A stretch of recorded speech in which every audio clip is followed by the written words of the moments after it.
ஓம் சரவண பவ. கணவன் மனைவி ஒற்றுமைக்கான ஒரு திருப்புகழை பார்ப்போம். ஏதோ ஒரு காரணத்தால் அல்லது வாக்குவாதத்தால் மனஸ்தாபம் கொண்டு பிரிந்து வாழும் கணவன் மனைவி மீண்டும் ஒன்று சேர படிக்க வேண்டிய திருப்புகழ். இந்த திருப்புகழ் ஆனது நாயக நாயகி பாவத்தில் அமைந்துள்ளது.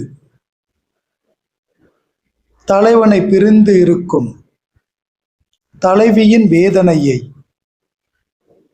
சொல்லும் திருப்புகழ்.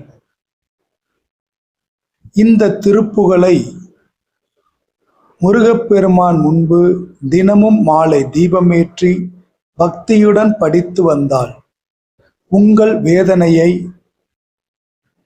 முருகப்பெருமானிடம் தெரிவித்து அதற்கு தீர்வு வேண்டும் என்று வேண்டுவது போல் அந்த திருப்புகழ் அமைந்துள்ளது. இப்போது அந்த திருப்புகழை பார்ப்போம்.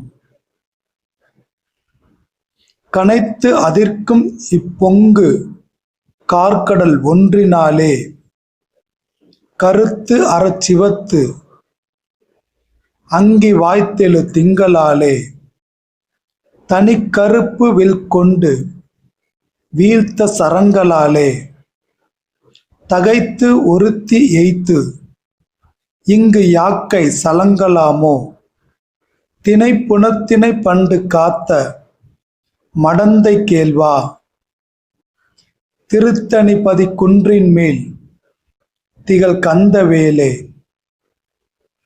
பனைக்கரையத்து அண்டர் போற்றிய மங்கை பாகா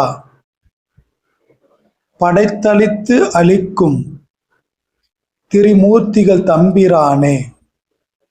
இந்த அற்புதமான திருப்புகழை பாடி முருகப்பெருமானை வணங்கி வாருங்கள். மனதில் உள்ள கசப்புணர்வை மறந்து ஒருவரையொருவர் மன்னித்து பாருங்கள். ஒன்று சேர்வீர்கள். ஓம் சரவண பவ.